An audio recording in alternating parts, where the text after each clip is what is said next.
And it's very clear now that why on earth did they do this? I mean, I have no idea, because from the very beginning, these vaccines were not vaccines, particularly the ones that ended up after AstraZeneca with all the clots and they were shut down. But the messenger RNA vaccines of Pfizer and Moderna have caused unbelievable problems and damage to people, and I don't think we will ever really be able to get over that. I mean, the whole concept I challenged from day one. I said, right from the beginning, this virus escaped from the laboratory. It has 6 inserts that could only have been put in manually. My peers said, well, this can occur randomly. I said, no, once, but not 6 times. This has been interfered with. And the most important thing, we said that the vaccine was 80% homologous to humans, so it was bound to cause major side effects.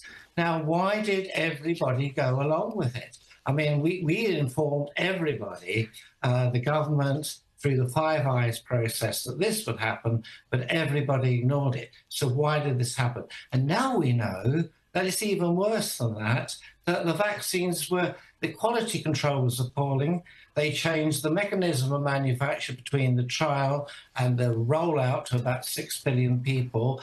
This thing was full of contaminants. It was full of sequences that can actually get into your genome.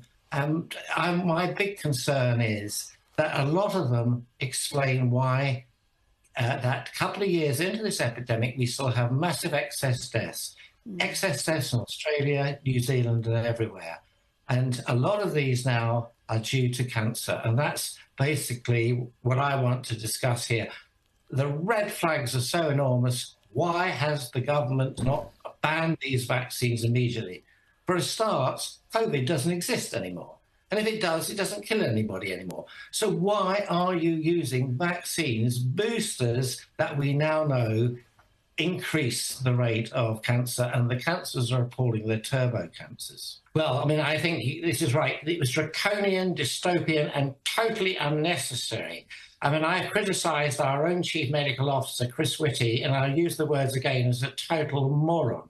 He basically wanted to vaccinate our children in order to protect their grandparents. So in that one sentence, he said he knew nothing about vaccines. You only vaccinate to protect somebody else.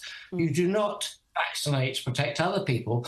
And by that sentence, he said, well, the vaccines didn't work because all the grandparents and parents had already been vaccinated. It was unbelievably stupid. No child died of COVID unless they had some underlying condition like leukemia. It was absolutely abhorrent that they would even think of this. And they were pushed into this by Pfizer and all the people that Pfizer and Moderna wanted to get this into absolutely everybody. These were not vaccines. These were horrible gene therapies that could actually integrate into your genome. And this is one of the reasons we're seeing this horrendous rise in turbo cancers. I'm terrified what they've done to our children. I think everybody who went along to that should actually stand up to trial, defend themselves, and go to court. This is unbelievable, the incompetence, medical negligence, everything, and nobody is accepting responsibility for this. It is unbelievable case of cognitive dissonance, and I hold everybody to account. I hold the chief medical officers to account, the chief scientific officers to account. The so-called, in the UK, we had SAGE, one of the most inappropriate acronyms ever. But, it is unbelievable what we had to. Now, I cannot believe the MHRA and the TGA and the FDA, the level of incompetence and negligence, and they have to be held. This is Nuremberg trial stuff. They are so awful. Now, we know about the contamination. Your TGA have stood up and said, oh, we've done this little study, that study, what have you, but it doesn't really matter because they're safe and effective. They started with the mandate that these vaccines were safe and effective. No, they were never, ever effective. I've looked at the first submissions of Pfizer to the FDA. There was no evidence that they were effective whatsoever. It was basically hope. And they were never, ever safe.